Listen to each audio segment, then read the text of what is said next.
నమస్తే. ఈ రోజు మన స్టూడియోలో ప్రముఖ ఆధ్యాత్మికవేత్త జ్యోతిష వాస్తు పండితులు లలితాదేవి ఉపాసకులు బ్రహ్మశ్రీ నానాజీ పట్నాయక్ గారు ఉన్నారు. గురువు గారితో మాట్లాడేద్దాం. నమస్కారం గురు. శ్రీమాత్రే నమః.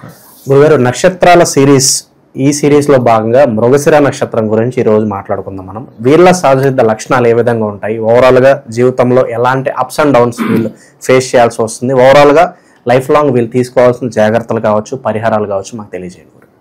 మృగశిర అంటే మృగము యొక్క శిరస్సు. అయితే ఈ విషయాలు చెప్తుంది నేనైనప్పటికీ కూడా చెప్పేస్తుంది సాక్షాత్తులతో అమ్మవారిగా భావిస్తూ, ఇక్కడ మృగశిర నక్షత్రానికి అధిపతి కుజుడండి, అధిదేవత చంద్రుడు. ఒక్కొక్క నక్షత్రానికి అధిదేవతలు ఇట్లా ఉంటారు. అయితే ఇది ఒక శిరస్సు, డేర్ యొక్క హెడ్లా ఉంటుంది కాబట్టి మృగశిర అని చెప్పి పెట్టారు. ఇది వృషభ రాశిలో 2 పాదాలు, 1-2 పాదాలు ఉంటాయి. మిథునంలో 3-4 పాదాలు ఉంటాయి. 1-2 పాదాల వాళ్ళ లక్షణాలకి 3-4 పాదాల లక్షణాలకి చాలా తేడా ఉంటుంది.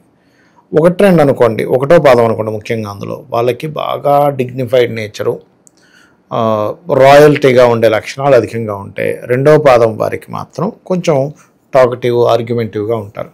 3వ పాదం వారు కొంచెం ఎక్కువ డిజైర్స్, కోరికలు ఎక్కువగా ఉంటాయి. 4వ పాదం వారు లైఫ్లో చాలా అప్ అండ్ డౌన్స్ చూసి మొండి తేరిపోయి దేనికైనా సరే మనం రెడీ అన్నట్టుగా గట్టిగా తయారవుతారు వీళ్ళు. అది ఇక ఈ మృగశిర నక్షత్రం ముఖ్యంగా 1-2 పాదాలకి మళ్ళీ వీళ్ళకే కాకుండా వీళ్ళ జీవిత భాగస్వామి అంటే వీళ్ళ లైఫ్లో వీళ్ళ కుటుంబ సభ్యులతో కూడా కొన్ని సంబంధాలు ఏర్పడుతూ ఉంటాయి. 1-2 పాదాల వాళ్ళు ఉన్నారనుకోండి మృగశిర నక్షత్రంలో, వీళ్ళకేంటంటే కొంచెం తొందరగా అట్రాక్ట్ అవుతారు.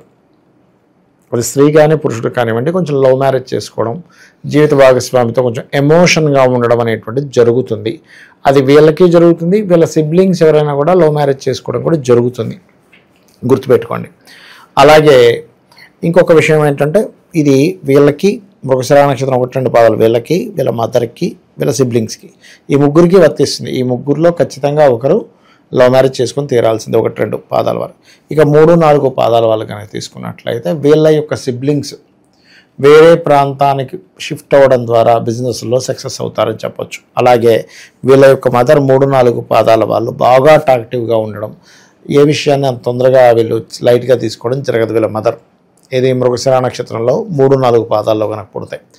అదేవిధంగా వీళ్ళకి కూడా 1-2 పాదాల్లో పుట్టిన వాళ్ళకి ఇందాక నేను చెప్పినట్టుగా డిజైర్స్, కొంచెం ఒక రకమైనటువంటి లవింగ్ నేచర్తో కూడిన, కోరికతో కూడిన లక్షణాలు వీళ్ళలో ఉంటే, 3-4 పాదాల వాళ్ళు మాత్రం ఎట్టి పరిస్థితుల్లో వీళ్ళ మెంటల్గా ఎక్కడా కూడా వీళ్ళు ఊరుకోరు, ఆర్గ్యూ చేసేస్తారు, అంటే ఒప్పుకోరు అనమాట. ఎందుకు ఊరుకోవాలనేటువంటి లక్షణాలు ఉంటాయి. అయితే ఇక్కడ మీరు 1-2 పాదాల వాళ్ళకేమో కొంచెం ఈ గురువుల మీద అబ్బా వీళ్ళు ఇంకా రీసెర్చ్ చేసి చెప్పాలని ఉంటాయి. 3-4 పాదాల వాళ్ళకి అంటే ఏంటంటే 1-2 పాదాల వాళ్ళకి గురువు పూర్వజన్మ కర్మని నిర్ధారించేవాడు కాబట్టి వీళ్ళు ఎట్టి పరిస్థితుల్లో కూడా గురువు విషయంలో చాలా జాగ్రత్తగా ఉండాలి. 1-2 పాదాల వాళ్ళు. 3-4 పాదాల వాళ్ళు గొడవల జోలికి వెళ్ళకూడదు. వెళ్ళారు అంటే వీళ్ళు అక్కడి నుంచే వీళ్ళ యొక్క కర్మ అనేటువంటిది కనెక్ట్ అవుతుంది. అది ప్రధానంగా గుర్తుపెట్టుకోవాలి. చూడండి, కొంతమంది, నేను ఒక మృగశిర నక్షత్ర జాతకుడు చెప్తాను, మంచి ఫ్యామిలీ అంతా బాగానే ఉంది, పొరపాటున వాళ్ళ ఫ్రెండ్స్ ఏదో గొడవలోకి ఈ అబ్బాయి ఇన్వాల్వ్ అయ్యాడు, అది పోలీస్ కేసు అయింది. ఆ కేసు అవ్వడం వల్ల ఈ అబ్బాయి విదేశాలకు వెళ్ళాల్సిన కాన్సెప్ట్ మొత్తం ఆగిపోయింది. పోలీస్ కేసు ఉన్నప్పుడు కొంచెం తొందరగా వాళ్ళకి రావు. అసలు అదెంత మలుపు తిప్పిందంటే ఆ జాతకుడికి, ఎందుకంటే మృగశిర నక్షత్రంలో పుట్టాడు, 3వ పాదం 4వ పాదం నాకు కరెక్ట్ గుర్తులేదు, మిథున లగ్నంలో పుట్టాడు. పర్టికులర్గా మిథున లగ్నం, ఎందుకంటే 3-4 మిథునంలో ఉంటాయి. మిథున లగ్నం వాళ్ళకి కానీ మృగశిర నక్షత్రం వాళ్ళు కానీ వీలైనంత మటుకు గొడవలకి దూరంగా ఉంటే వీళ్ళ లైఫ్ సెట్ అవుతుంది. గొడవలకి దూరంగా లేకుండా వీళ్ళు ఇన్వాల్వ్ అవుతూ ఉన్నారు, ఆవేశాన్ని చూపిస్తూ ఉన్నారు, అగ్రెసివ్గా చూపిస్తూ సాయం చేద్దామని ఇంటెన్షన్ ఇన్వాల్వ్ అయినా కూడా అది బ్యాక్ ఫైర్ అవుతుంది అంటారా? యాక్చువల్గా ఏంటంటేనండి, చాలా బాగా ఆలోచిస్తారండి. ఈ మృగశిర కావచ్చు, ఆర్ద్ర కావచ్చు, పునర్వసు అంటే మొత్తం ఓవరాల్గా ఈ మిథునం వారికి నేను నడిచే వికీపీడియా అని చెప్తుంటా. మిథునం లగ్నం కానీ రాశి కానివ్వండి, అందులో ముఖ్యంగా లగ్నానికి ఇంకా ఎక్కువగా ఈ యొక్క లక్షణాలు పూర్తిగా ఉంటాయి. సాయం చేద్దామని మీరు ఇందాక అన్నారు, సాయం చేద్దామని వెళ్తే అది గొడవలో ఇరుక్కుంటూ ఉంటారు. కాబట్టి సాయం చేయాలని వెళ్ళినా కూడా అక్కడ ఎక్కడా కూడా మనం అగ్రెసివ్ అవ్వకూడదు అనేటువంటిది వీళ్ళు గుర్తుపెట్టుకోవాలి. మృగశిర వాళ్ళు 3-4 పాదాల వాళ్ళు పర్టికులర్గా 1-2 పాదాలకు అంత ప్రమాదం ఉండదు. 1-2 పాదాల వాళ్ళకి ఏ ప్రమాదం ఉంటుందంటే టెంప్ట్ అవ్వడం, ఎవరో ఏదో ప్రపోజ్ చేశారు, వెంటనే టెంప్ట్ అయిపోయి ఓకే చేసిన తర్వాత అయ్యో నేను ఎందుకు ఇదయ్యాను, కొంచెం టైం తీసుకోవాలి. ఎందుకంటే తొందరగా ప్రపోజల్ని యాక్సెప్ట్ చేసేటువంటి లక్షణం ఉంటుంది. ఎందుకంటే ఇక్కడ కొంచెం ప్రేమతత్వం ఎక్కువగా ఉంది, ఇక్కడేమో ఆర్గ్యుమెంట్ తత్వం ఎక్కువగా ఉంటుంది 3-4 పాదాల్లో. కాబట్టి ఈ యొక్క విషయంలో వీళ్ళు ఖచ్చితంగా జాగ్రత్త తీసుకోవాలి. అయితే ఇక్కడ వీళ్ళకి అధిష్టాన దేవత అధిదేవత చంద్రుడు అని చెప్పుకున్నాం. వీళ్ళకి మూన్ కనుక బాగున్నాడా, వీళ్ళు చేంజింగ్స్ వల్ల, ఫుడ్ వల్ల, లేనట్లయితే వీళ్ళకి ఫార్మా రిలేటెడ్ రంగాల వల్ల, ట్రాన్స్పోర్టింగ్ రిలేటెడ్ వాటి వల్ల బాగుంటుంది. అంటే వీళ్ళు ముఖ్యంగా మూన్ ఎలా ఉన్నాడో చూసుకోవాలి. చంద్రుడి యొక్క స్థితి వీళ్ళకి ఫైనాన్షియల్ గ్రోత్ ఇస్తుంది. మిథున లగ్నం కానివ్వండి, రాశి కానివ్వండి, నక్షత్రాలు కానివ్వండి, ఏదైనా. ఎందుకంటే ధనాధిపతి చంద్రుడు అవుతాడు కాబట్టి. వీళ్ళకి ఒకవేళ మూన్ అంత స్ట్రాంగ్గా లేడు, పర్టికులర్గా మృగశిర నక్షత్రం ఉన్నాడు, అన్నదానం చేయడము, మెడిటేషన్స్ చేసుకోవడము, ఇవి చేసుకుంటుంటే ఖచ్చితంగా వీళ్ళకి బాగుంటుంది, అందులో ఎటువంటి సందేహం లేదు. అలాగే ఇంకోటి ఏంటంటే వీళ్ళకి 1-2 పాదాల వాళ్ళకేమో ప్రతి దాంట్లో కళాత్మకంగా ఉండేటువంటి కోణం ఉంటే, 3-4 పాదాల వాళ్ళు మాత్రం అక్కడ ఏ మిస్టేక్ ఉందో చెప్పడానికి బాగా నిష్ణాతులు. ఇప్పుడు చూడండి, మన ఫ్రెండ్స్లో కూడా మన గొప్పతనాన్ని పొగిడే వాళ్ళు 90% ఉంటారు, కానీ 5-10% వాళ్ళు మాత్రమే నీ మంచి కోరేవాడు చెప్తాడు. అలా మృగశిర 3-4 పాదాల వాళ్ళకి ఏంటంటే అరే ఇక్కడ నీ తప్పు ఉందిరా అని చెప్పడం వీళ్ళకి కష్టమైపోతుంది. ఎందుకంటే అది అవతల వాళ్ళు యాక్సెప్ట్ చేయొచ్చు, చేయకపోవచ్చు. కాబట్టి ఏంటంటే ఈ 3-4 పాదాల వాళ్ళు ఒక్కసారి ఆలోచించాలి, వీడి దీన్ని తీసుకోగలడా లేదా, వీడు మంచి కోసం చెప్పినా వీడు నన్ను కులుకుంటున్నావు అనుకోవచ్చు, వీడేదో నేను ఎదిగిపోతున్నా అనే భావంతో చెప్తున్నాడు అనుకోవచ్చు అనే దాన్ని అంచనా వేసి. కాకపోతే వీళ్ళు చాలా అంచనా వేస్తారు, చాలా టాక్టివ్ ఉంటారు, చాలా ఆర్గ్యూగా ఉంటారు. వీళ్ళతో 3-4 పాదాల వాళ్ళతో ఆర్గ్యూ మనం చేయలేము, అందులో వీళ్ళతో చేయలేము, వీళ్ళ మదర్తో కూడా ఆర్గ్యూ చేయలేము. మనం అంత స్ట్రాంగ్ అంటే అదేంటంటే అది కూడా ఒక కళ అండి, అంత ఈజీ కాదు. సో స్ట్రాంగ్ ఇది ఉంటుంది. అలాగే 3-4 పాదాల వాళ్ళు ప్రత్యేకంగా ఏదైనా ల్యాండ్స్ తీసుకునేటప్పుడు కొంచెం చూసుకొని తీసుకోవాలి. 3-4 పాదాల వాళ్ళకి కొంచెం కెరియర్, మన ఎడ్యుకేషన్ రిలేటెడ్ సంబంధించిన అంశంలో కూడా కొన్ని డిస్ప్యూట్స్ ఏర్పడుతుంటాయి. సర్వసాధారణంగా మృగశిర నక్షత్రం వారికి కానీ, ఆర్ద్ర కానీ, పునర్వసు కానీ, లేకపోతే ఆ మిథున లగ్నంలో పుట్టిన వారికి కానీ వివాహము లేదా ఉద్యోగం అనేటువంటిది కొంత స్ట్రెస్ఫుల్గా ఉంటుంది. అలాంటప్పుడు వీళ్ళకి కనుక ఉదాహరణకి ఉద్యోగ సంబంధించిన విషయంలో, వివాహ సంబంధించిన విషయంలో ఎక్కువ స్ట్రెస్ ఫీల్ అవుతున్నారు అంటే వీళ్ళు చేయవలసింది గురువు యొక్క ఆరాధన చేయాలంటే దత్తాత్రేయుడి యొక్క స్తోత్ర పఠనం చేయడం, గురువు యొక్క ఆరాధన ఎక్కువగా చేస్తూ ఉండాలి. అప్పుడు ఆటోమేటిక్గా వీళ్ళకి బాగుంటుంది.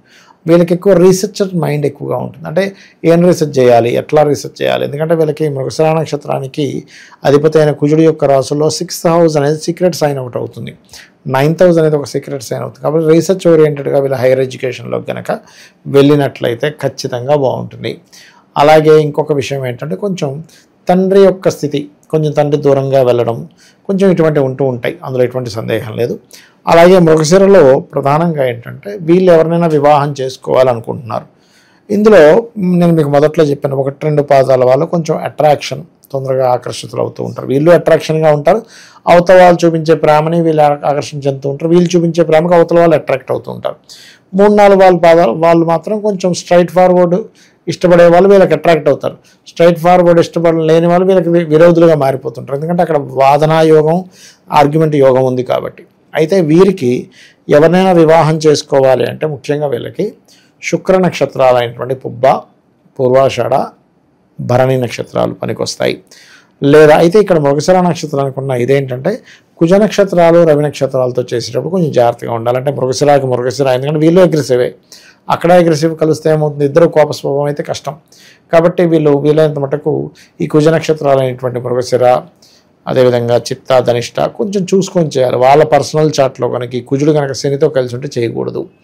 అలాగే ఇంకోటి ఏంటంటే కేతు నక్షత్రాలు పర్లేదు, యావరేజ్గా ఉంటుంది. అంటే అశ్విని, మఖ, మూల నక్షత్రాలు కొంతవరకు బాగానే ఉంటాయి. శుక్ర నక్షత్రాలు బాగా అట్రాక్ట్ అవుతాయి, పుబ్బ, పూర్వాషాఢ, భరణి నేను స్టార్టింగ్లో చెప్పినట్టుగా. గురు నక్షత్రాలు అయినటువంటి పునర్వసు, విశాఖ, పూర్వభద్ర నక్షత్రాలు కూడా వీళ్ళకి మ్యాచ్ అవుతుంది. అంటే మనసులు మ్యాచ్ అయ్యేవి ఇవన్నీ. ఇదేదో పాయింట్ ఆఫ్ వ్యూలో నేను చెప్పట్లే, పాయింట్ ఆఫ్ వ్యూలో మనం ఇంకోసారి చెప్పుకుందాం ఎప్పుడైనా కూడా. అలాగే మరొకటి ఏంటంటే ఇక్కడ అంటే మనసు వరకు ఇది క్లారిటీ అనేటువంటిది ఉంటుంది. వీళ్ళు ఎట్టి పరిస్థితుల్లో శని నక్షత్రాలతో చేసుకోకూడదు. అంటే పుష్యమి, అనురాధ, ఉత్తరభద్ర, ఎందుకంటే ఇది శని యొక్క నక్షత్రాలు.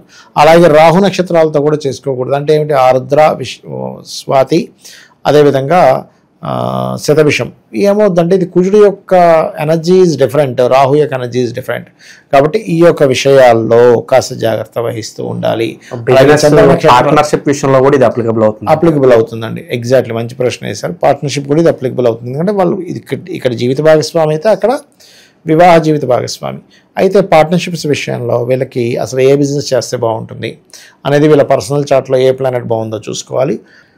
రోహిణి, అలాగే శ్రవణము మరియు ఈ యొక్క చంద్ర నక్షత్రాలు ఏవైతే ఉంటాయో అవన్నీ కూడా వీళ్ళకి పనికి వస్తాయి. అదేవిధంగా వీళ్ళు మెయిన్గా అవాయిడ్ చేయవలసింది మాత్రం రాహు నక్షత్రాలు, శని నక్షత్రాలు మెయిన్గా ఎక్కువగా అవాయిడ్ చేయవలసినటువంటి స్థితి ఉంటుంది.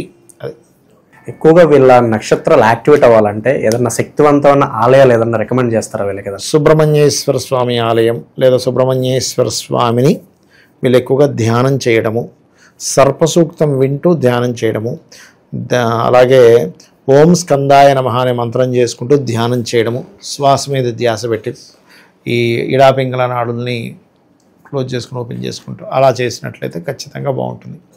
సో వీళ్ళ నెట్వర్క్ అనేది చివరిగా ఎలా ఉంచుకోవాలంటారు? అంటే ఏ పని జరిగేంత వరకు అందరితో షేర్ చేసుకోకుండా వీళ్ళ దాచుకుంటే బెటర్ అంటారు, లేకపోతే ఎలా ఉంటే బాగుంటుంది? అంటే ఒకటండి, వీళ్ళ యొక్క ఆవేశాన్ని ఎక్స్పోజ్ చేయకూడదు. అప్పటి వరకు వీళ్ళ లైఫ్ అద్భుతంగా ఉంటుంది.